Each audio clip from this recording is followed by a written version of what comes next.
Welcome to the Big Biz Show.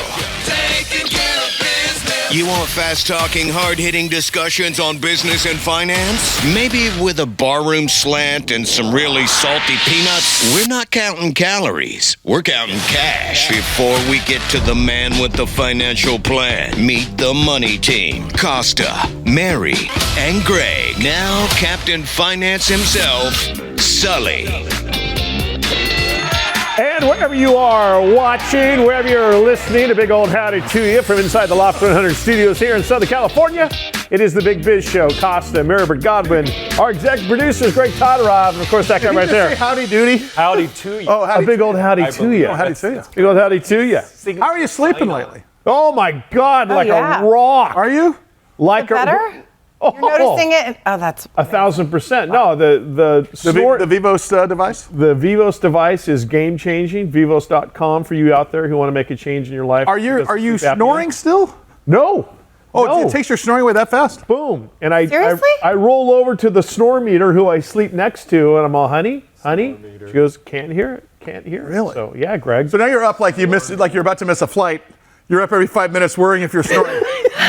1,000%. Exactly. Yeah, now they got to get me a psychiatrist to get me over that. But Hey, yeah. did we come up with an open for Howie? Is there some sort of a produced open for Howie for our analysts? Is there something there? Did I hear something? Oh, there it is. Oh, look, it's time for Howie Fun. Wow, very nice. It's X-File-ish. It very is. Howard Font, of course, our lead analyst from New York. Howie, what the hell happened to the stock market in the last couple of days? I mean, it dropped like Dick Cheney's hunting partner. Oh, there it is. Okay, I'll wait. Well, we'd go through them all. A tummy tuck on a plus-size model. Yes. That's my favorite. Acid before Woodstock concert. Funyuns before 7 a.m. for my customer. What's going on? S&P is up for the first time in several days today, but we were at 6150. And to go from 6150 to 5950 on the S&P is huge, because keep in mind, and how I'll let you take that over, because it really is pretty significant what happened. There was a big pullback. Can't call it correction yet. Maybe call it a pause in the action. What are you calling it?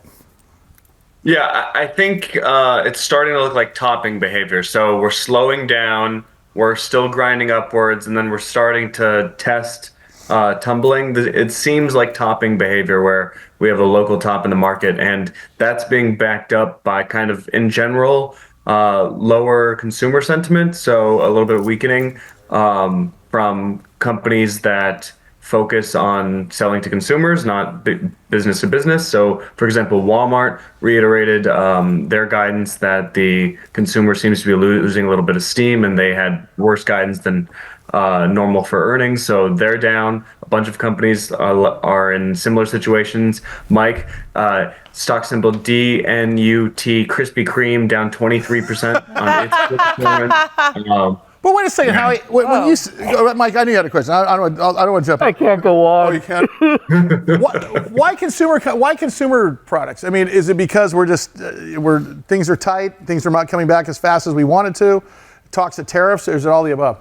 Yeah, it's all of the. It's the limited marginal dollar that the consumer has, right? So if you're always going to pay for your power, you're always going to pay for a minimum level of food, but that extra thing you buy at Walmart or Target is going to be less purchased if prices rise in general because of tariffs or inflation, or if you're not making as much, or if you have to move and rent now more expensive. So it's all those things. That's what we mean when we talk about a weaker consumer. So how is it, in layman's terms, is it just like kind of like the ancillary belt tightening that all families do, all individuals do when money gets a little short or tight? Pardon the... Howie, hold on to that. Let's keep it in the driveway, because guess what? Uh-oh. The Day Trader Cheerios here. What's up, guys? Hey. All right, much more to come. Are we going to have Howie some more to explain the price of donuts to me, please? I kind of need that. Stock symbol DNUT. Good God. Keep it here. Much more to come with the Big Biz Show. That was a great question, too. Give me time to look it up.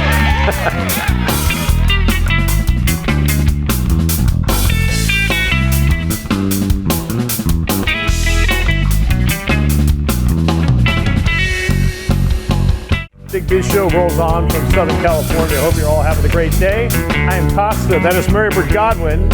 Our executive producer is Mr. Greg Tataroff, that handsome feller there at the end of the bar. And of course, Sully.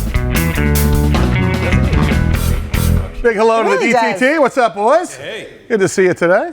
Coming up on the break here, really interesting guest. We got a publicly traded company that contacted Greg Tataroff, our executive producer here, called Smart Chem.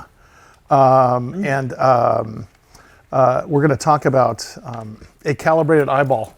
Yeah, perfect timing. Yeah, right? Yeah, exactly. Yeah, I may or may not have had a pickleball incident happen here last week in between the flu and in between. I thought I had pink eye. Well, turns out I had black and blue and red eye. It's crazy because pickleballs are normally so clean and free of germs. But they're coming 95 miles an hour. Okay, I see what you're saying. Yeah. It's like, Ian Jenks is coming on the air with us, Chairman and CEO of Smart Chem. So we'll talk to him in just a second. In the meantime, Howie Font, our lead analyst. So what was your question again, Mike? Repeat your question one more time. He mentioned that Krispy Kreme, stock is kind of stock symbol DNUT. Well, he's a consumer. The consumer, right? It's consumer spending. And is it? And Howie, the question was: is that because of just normal belt tightening that goes on sometimes in our lives when we start having to balance, what we're going to put our money towards? Yeah, I mean, I think we do have to worry about some of the belt tightening effect, but I will also just say, listen, the stock market was at all-time highs, and therefore the earnings, and therefore the sales to consumers. You only get increasing stock market prices if there's growth. So we might just be leveling off for a while. The unemployment rate is generally okay. Mm-hmm. I think it has to do with maybe everyone being fine, and then there being pockets of people that are hurting, government employees that are being fired, or one particular sector, one business goes out and loses 2,000 jobs or something, and that's how it shows up in the number. It's not everyone going down 5%, everyone tightening one belt loop. It's some people losing their pants. Is it also just the uncertainty of, like you said, there's cuts, there's all sorts of uncertainty happening, disruption, if you will, at the top. So everyone's kind of like, well, what's happening next? Does that, you think, have an impact? Yes, I saw Jim Cramer last night, not to mention another network, but he was doing I think, rain dance to the president, calling for some stability and an end to the endless breaking news headlines. Yeah. So, I mean, today, actually, we're just seeing breaking the tariff to China is going from 10 to 20%. So, Howie, let's talk about that for a second. Is the tariff talk weighing on the market? Because let's face it. I mean, this is what governments charge, for products and insurance, by the way, to get those products to a certain land, and then those prices are passed on to not governments but consumers at the end of the day. Talk about that, because I think that's what a lot of people don't understand. Tariffs do work in terms of they work almost like interest rates a bit, but the folks paying the price are usually the wholesalers on this stuff. So is that part of this problem with the swoon in the market? Yeah, so some of our biggest trading partners are Canada and Mexico, and we're both of their largest trading partner. And goods will go back and forth across the borders a few times. We'll take raw steel, and then we'll come bring it up to Michigan and process it and send back down parts, and those parts are made into a car in Mexico, things like that. So when you have the same piece of metal going across the border each time, and it's going to get a 15% markup every single time, you start to see why companies could be worried about inflated costs, and then those are passed on to the consumer, and we get the problem we had before. China's the same thing as well. It's just Canada and Mexico are kind of more crucial to our day-to-day life, day-to-day economy, and China's kind of we get our extra stuff from China. Well, guys, also remember, I say this all the time, stock market is not the economy. I mean, they're joined at the hip. And again, 100% of us participate in the economy, and about 46% now participate in the stock market, much higher during COVID. But I can tell you that the economy has not matched the stock market recently. Stock market's gone to crazy highs lately, and the economy is not. We're still lagging. And I keep on saying this. We turn the economy off like a light switch. It's coming back on with a sunrise. But man, there's all kinds of other ancillary, to use Mike's word of the day, pushes on the economy. So talk to us about the what goes up must come down theory, because look, this could be people taking a taste of the profits they got during the Trump bump. I mean, maybe you're exactly right. I mean, I'll see your light switch and raise you. The market goes up like an escalator, and it goes down in an elevator. I mean, that's kind of how these things happen. And there's a lot of talk about bubble mania. Are we getting close to bubble-like levels? Well, one indication is Warren Buffett for 9 straight quarters has been a net seller. And he's built the biggest cash pile of his life at $330 billion. So there's nothing he wants to do. And this is from Berkshire Hathaway, a $1 trillion company that paid 5% of all corporate income tax in the United States last year. So it's not just one bullet point. I think it's a valid representation of the nervousness in the economy. Can we move discussion over to Elon Musk? You were watching Elon Musk yesterday. What did you think? What did you think about that? About his? The man just speaks common sense. Yeah. So for all of these people to be upset about what he's doing just doesn't seem to make sense for me. Number one, give him a chance, right? Of course, as he says, we're going to make some mistakes, but we're going to try to fix them very quickly. Yeah.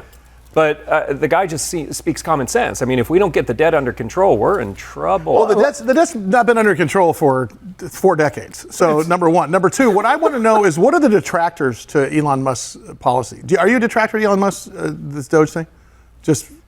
I mean, do you have an opinion on it? I do. I mean, so what's your opinion? I mean, I have to, for my sanity, I have to do what Greg's suggesting, which is trust this process. Otherwise, I'm not going to sleep it. Well, the government's not. But he seems so erratic and just not sane. Well, he's entrepreneurial. that would argue there could be every inventor in the world. Not sane. Not sane. No, Insane. He is not sane. Well, wait a second. Insane in the membrane. You know what I mean? Okay, wait a second. So, but if you trust the same government that bankrupted the post office and Social Security, Medicare, Medicaid, the VA to do this, I think we would be idiots to do so. I think it's smart to bring in a third party. Now, I'm not sure that we tap at night a czar of this individually. I mean, but then again, we've tried to bring third-party private parties to do this over the last several years. Mm-hmm. So this, I mean, the only thing I'm saying is I'm seeing more progress, at least in one direction, than I have since this thing has been. Well, can you break that down a little bit for me more? Well, sure. He's identifying actual numbers that we've never seen before. He's actually saying this much money is being wasted on this. Mm-hmm. This much. I mean, I've never heard that kind of talk in years. Yep. Mm-hmm. So now, have we done anything about it? I'm not sure. I don't know if there's a. I know there's a causation if then. I don't know what the then is going to be. Right. And he's offering extreme transparency. Yes. Go to doge.org and literally you can see every single thing that they're doing. We're not. Hold on. I just got hold on. If you're a business owner, this is exactly what you would do. This just in. Right. And I know countries aren't businesses. Control room is down with those. I just heard. Is that right? Yeah. Are we? Down. Look at that. But it's when. Are we all in agreement that sending Ukrainian fashion models to Paris or New York City to the sum of $20 million may have been wasting money? But we've all heard since high school how we spent $15 million measuring the speed of ketchup on a paper plate. There's so many stories of waste on both sides. I don't know what story you're hearing, so you're getting one funnel and I'm getting another funnel of waste on the other side? I have the right funnel. Yeah, exactly. Howie, where does the adult in the room stand on this? Yeah, I mean, I think to Mary's point, this is kind of just performative. I mean, the president has answered 1,001 questions in the first month of he's been in office. It's usually in the mid hundreds. So that shows there's been a lot of PR, and so none of these things are really scratching the surface at the debt or the real spending, which was $7 trillion last year. But the other side of it is, I think it's important to try and cut out waste. So I don't want to be cruel to people. I think one of the best things that they've done is say, if you want to resign, we'll give you a severance. I think that clears people out of the government that didn't want to be there if they're willing just to leave for 8 months' pay. I think that's a good win-win deal. So things like that, great.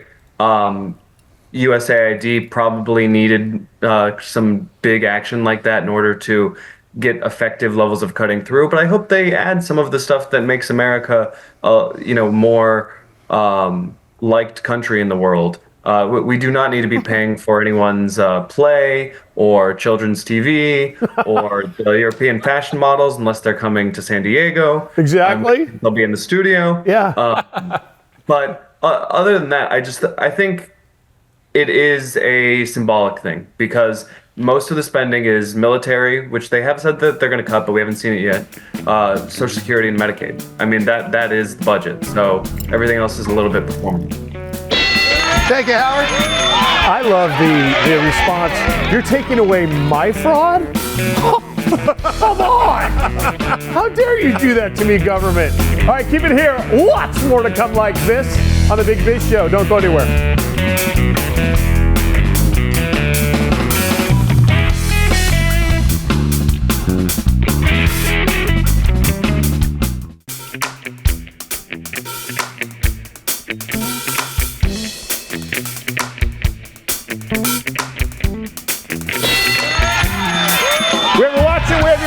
Big Biz Show rolling on from sunny Southern California, inside the Loft 100 studios. Hope you guys are having a great day. We certainly are.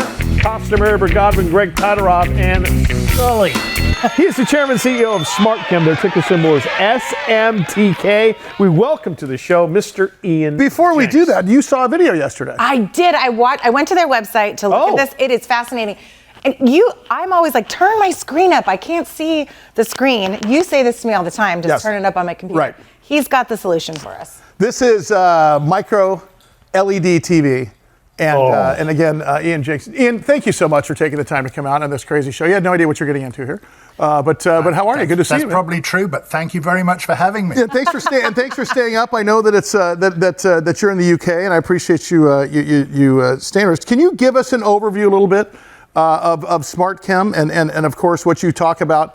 Our calibrated eyeball knows what's wrong, and you guys are here to fix what's wrong. Sure. So SmartChem makes semiconductor polymers. Those polymers are used to make a new generation of sheets of transistors, and those transistors drive a new type of display made from micro LEDs. So if we look at what's happened in the display industry in, say, the last 40, 50 years, if you're old enough, you as a child might have sat down in front of those cathode ray tubes. A tube, yeah. Yeah, the tube. And then, the guys at Samsung brought out that brilliant LCD, and it took the market. This is a $250 billion market. You remember we had that rear projection. Large screen. Yeah, there were all sorts of things that actually didn't really improve things. And then we went into the OLED when LG brought that out. And the thing about us is we are all experts at displays because we all have what I call the calibrated eyeball. We can all walk into Best Buy, look around, and we will all pick out that screen where the color's brighter, the contrast is great, and everything just pops, and we'll all pick out the same one. Can you tell us? Pardon me. If I look at an LED versus 1040 HD, is that different? Am I talking about two different things here? Yeah, two different things. One's simply the technology of the LED, which is that little bit on the display that glows red, green, and blue. And the 1080 HD or the 8K is the resolution of the screen. Ian, my brother-in-law, who you don't know, and it doesn't matter here. No, I'm just saying, he's one of those guys where I got to have the best, I got to have the first that's on the market. He has one of those 9K or whatever 8K TVs, and there's like 4 channels he can view with that technology. My question is, how fast is the technology changing in your area of expertise? So the technology is changing, I think, incredibly quickly because if you've ever seen a micro LED TV and you forked out that $150,000 to buy one, then you will see that your calibrated eyeball says it's absolutely fantastic. The problem is it's really difficult to make. So we are just starting the process with one of Taiwan's leading TV manufacturers, AUO, to make a brand new type of display, which is actually a micro LED based display, but it's actually going to be transparent. So you'll be able to see through it. Wow. Well, and Ian, it seems like your technology is just completely different than what's out there right now. And what did I see about something liquid? You're pouring it onto, I don't even know all the technical terms, so you need to tell me. Absolutely. So polymers start life as a liquid. And so today, all transistors, when you make them on silicon wafers, they're all made of inorganic things. So what we do is we take a sheet of micro LEDs, which are just placed on a piece of glass, and we literally pour our liquids over the top of them, and then we process them to make transistors.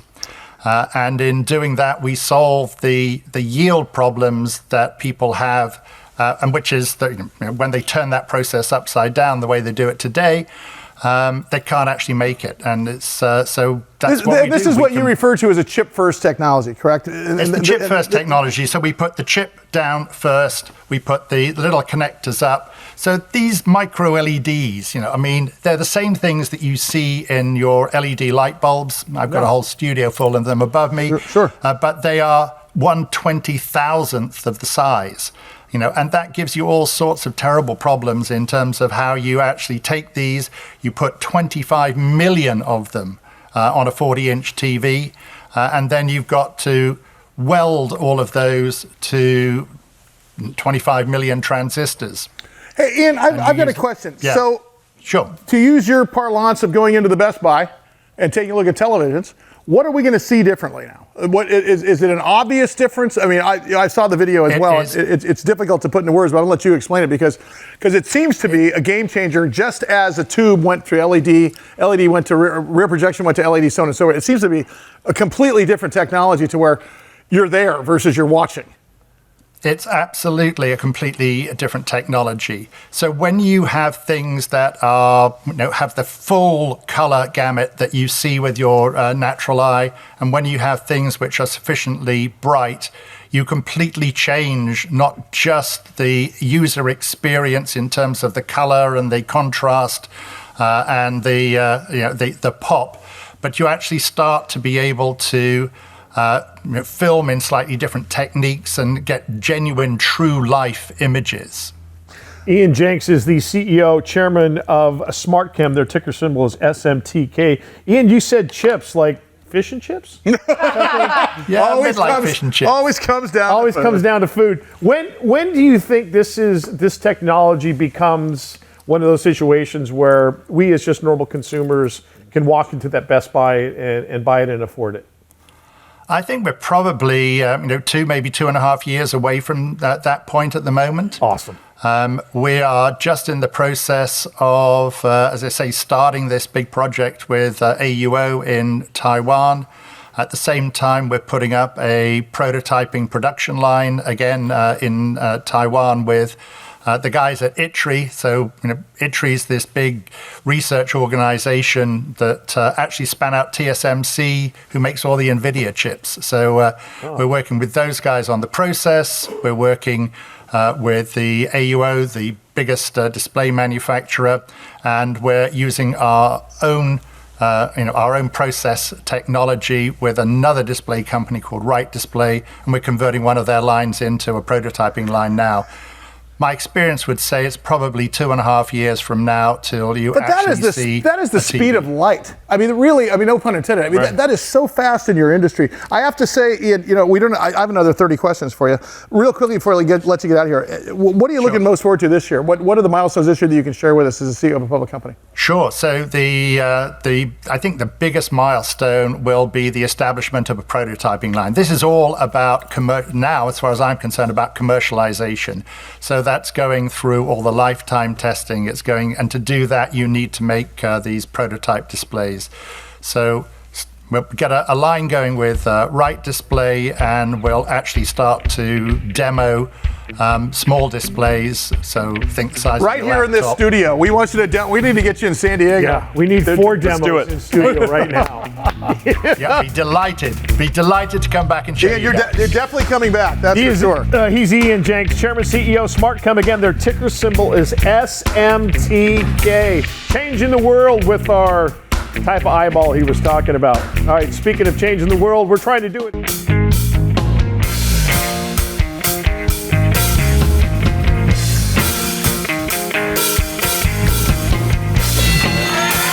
Continue here in Southern California from the Loft 100 studios. It is the Big Biz Show.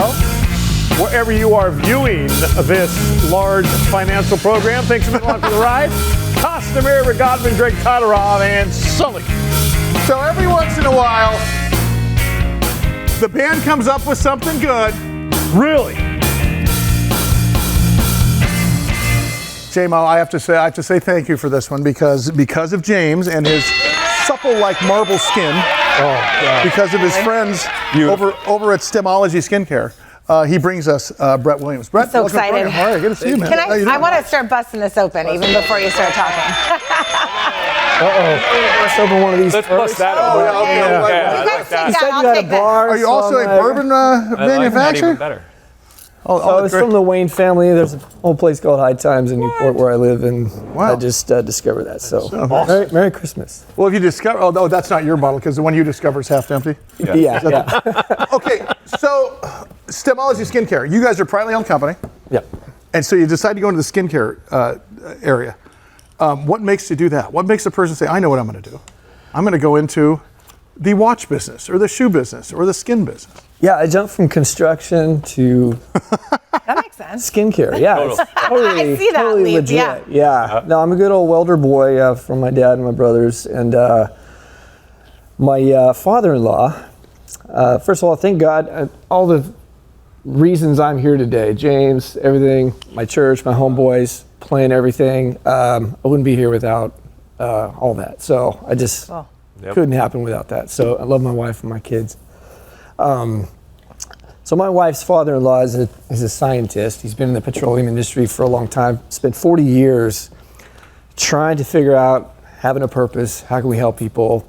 Let's go with what I know and let's see if we can help some burn and wound victims. Oh my goodness. Oh, nice. So skin rejuvenation. Skin rejuvenation. And got into the laboratory. He's PhD. Spent some time with many medical scientists, doctors alike, at starting in Texas, developing this kind of formulations to enhance the skin activity. So it's, let's repair The metabolic it. activity of healing. Definitely. So the healing activity, how do we do this faster, and how do we do it in such a way that the scars don't show up and all that stuff. And so he dove in, and realized that what was really doing the magic was your stem cells. And they said, well, let's focus on this. And he was really taking charge, and he says, let's focus on stem cells and see what's going on. And this is 20 years ago. There's still this like, oh my gosh, okay, stem cells, why not? And so in this research, he developed this serum that through bone marrow donors, the secretions of that stem cell activity, he could formulate a ton of activity to rejuvenate your stem cells and rejuvenate your So older skin. stem cells, existing stem cells. Not yet. Okay. This came after, but he did figure out a way to tell the structure of your cells to do its job faster than normal. Okay. And if you've got burns or scars, it'll, do a really good job of taking care of those as well. Okay. So fast forward to today. Today, Stemology is the only patented technology that tells your own stem cells, because we have enough in our own bodies to do the work, we just got to wake them up again. Stemology wakes your older stem cells up to rejuvenate your skin like they did when you were in your 20s.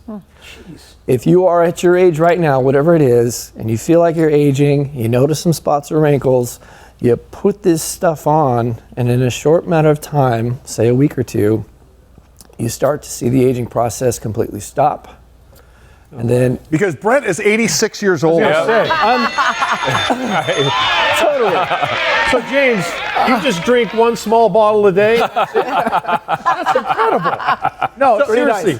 It's topical. So it's breakthrough. It's non-invasive. Yeah. Here's you're seeing on the screen here, folks. On the big screen, they'll bring up as an example of a before after. Mary, what do you have in the box there? Okay, so we've got Moisture Complete. So this is just a moisturizer we're going to go with, right? Morning and night.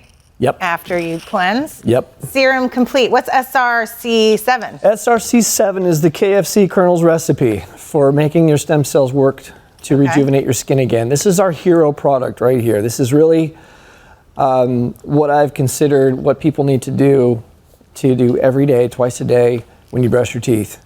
If you want to change, the Moisture Complete's great. It's nourishment, still has the technology, but the main force of stemology is in this little bottle of serum. Okay. It's a one-stop shop, does everything it should to reverse all of the signs of aging in your skin.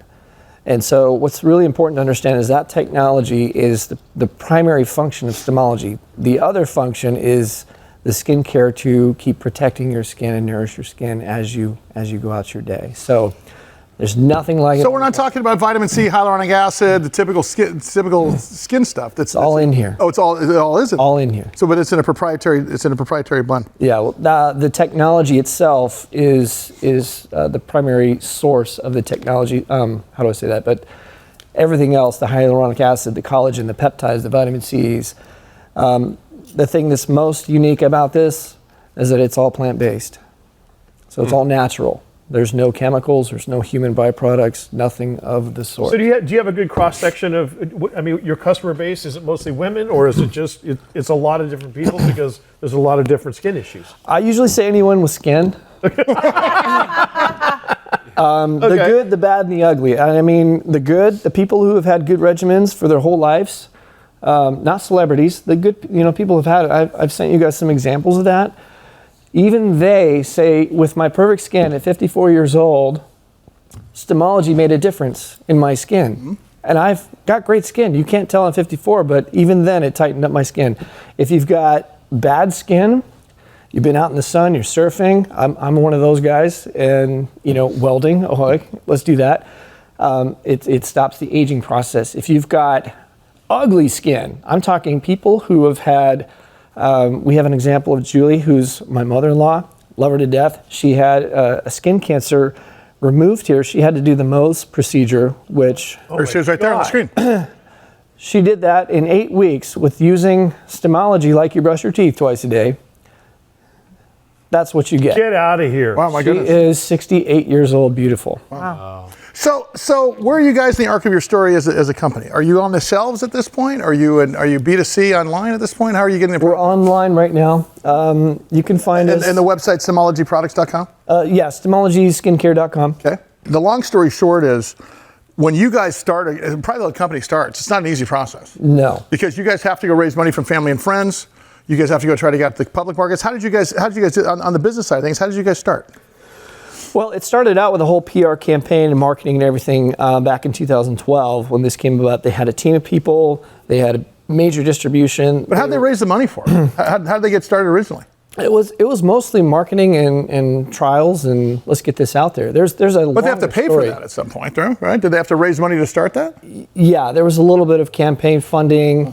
When it became all natural, people were, let's get on Good Morning America. Let's go to all these events. Let's get all these awards. It worked to a degree, but before COVID, our biggest clientele base was in med spas and plastic surgery facilities. Oh, I see. So it wasn't really out there for the major public to just buy on. It was a luxury brand, so to speak.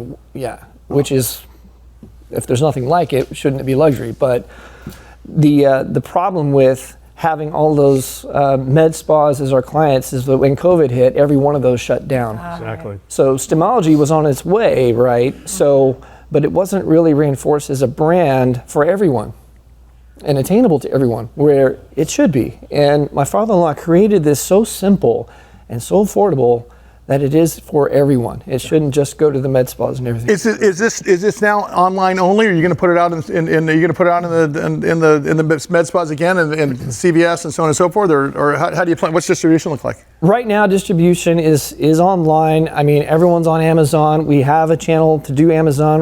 We had a channel to do TikTok. But I think that when you want to value something, when you provide brand recognition and positioning for stemology, people need to understand that it's for everyone first, and that there is nothing like it. So your concern is you don't want to pigeonhole it into spa type arrangements where people think it's too expensive to exactly. Yeah, this anything comparable, which I strongly believe there isn't anything, otherwise it would not be here, would be at $200 easy. Wow. $200. I mean, ask anyone. And I won't name any other brands out there. You guys probably have seen them and heard them.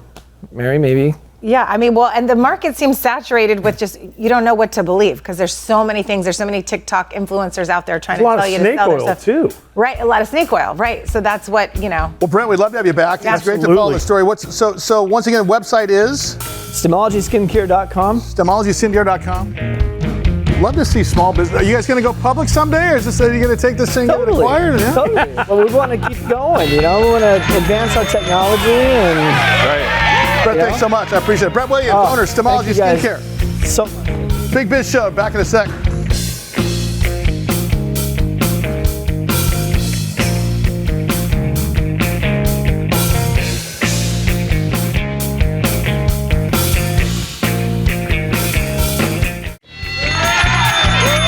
Big Biz Show rolls on.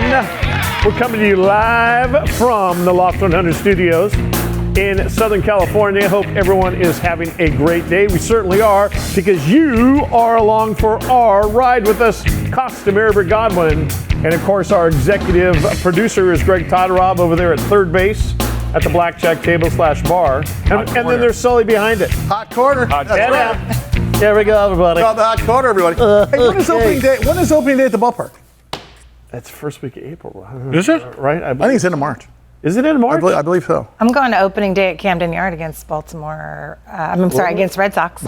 Excuse. Whoa. Did you hear that? Excuse me, March Green 31st. Monster. Well, have you ever been to Camden?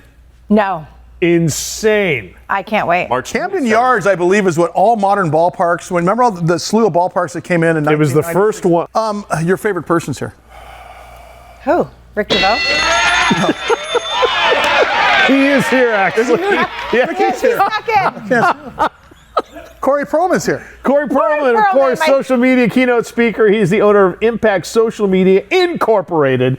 Go to Corey Perlman, that's PERLMAN.com, or ImpactSocialMedia.com. I do love geeking out on social media stuff with Corey. And he's got such great stuff to tell you. Is Corey with us? Do we have him? There he is. There he is. Hey, Corey. Hey, What is so? to be your favorite person. That's awesome. Thank you. I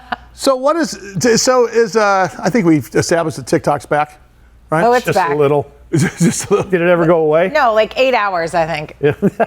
Is there a new algorithm now, Corey, that after all of this falter all happened and all of this scare to every teenager in the country, did this, to use your parlance, did this impact the brand?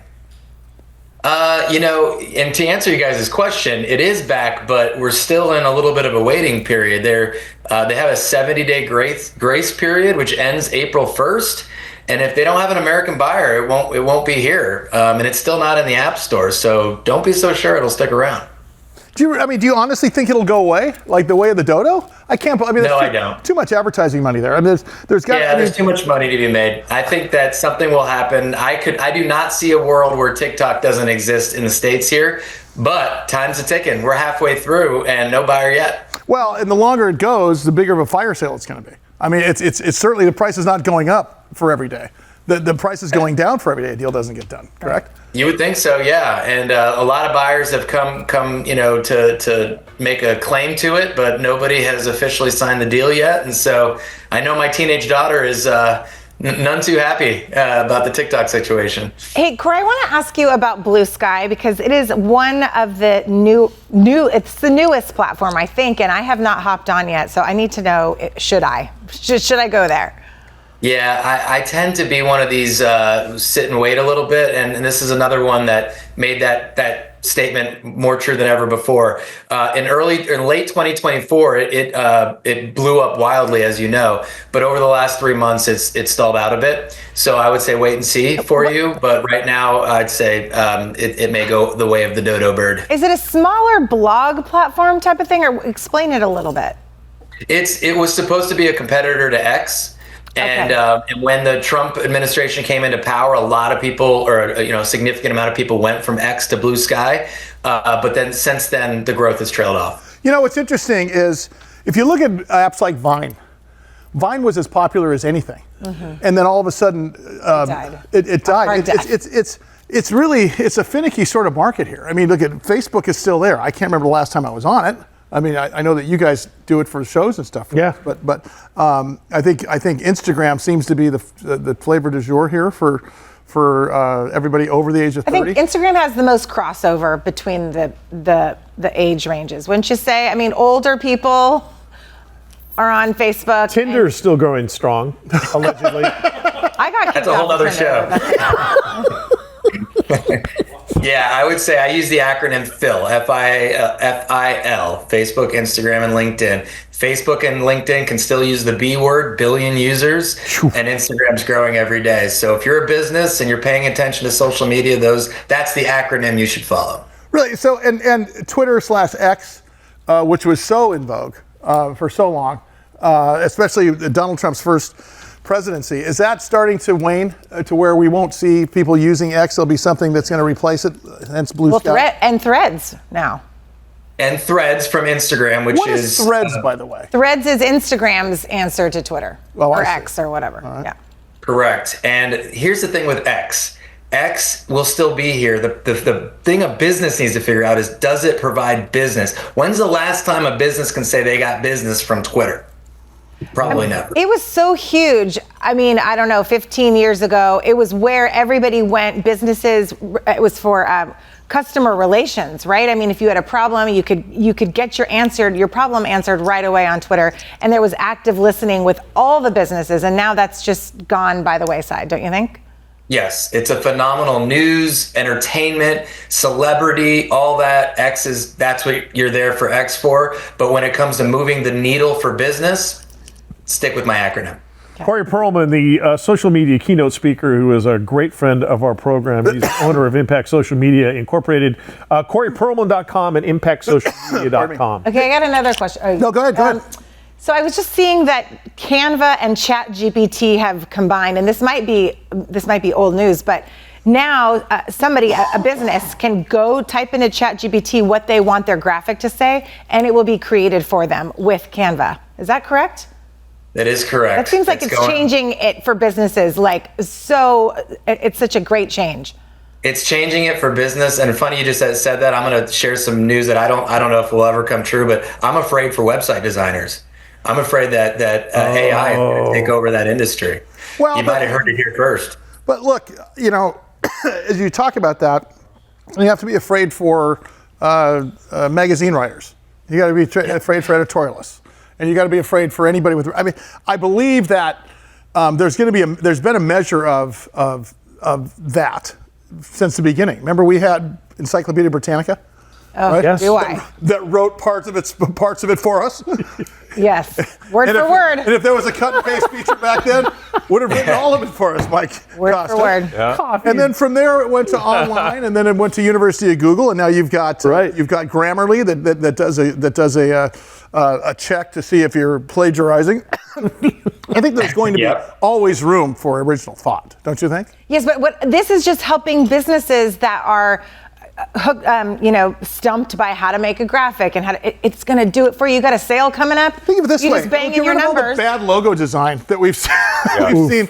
Some chemist who decides, hey, I think I'm going to call my play Chemistry Plus, and I'm going to put a big C with a plus sign in 7 different logos, 7 different fonts. I mean, you'll get rid of all that. Right. All that crap will be gone. Is it as easy as it sounds? I guess should be my question. Corey, pretty darn easy. Pretty darn. Don't forget. I want you next time. I promise I won't be sick that day or whatever the hell happened. Corey, thank you so much. Corey Perlman, social media keynote speaker. He's one of our favorites, as I just said, owner of Impact Social Media. CoreyPerlman.com is the website. ImpactSocialMedia.com. Please go and see that. And unfortunately, I have to say this. That is it for the Big Biz Show today. Parting is such sweet sorrow.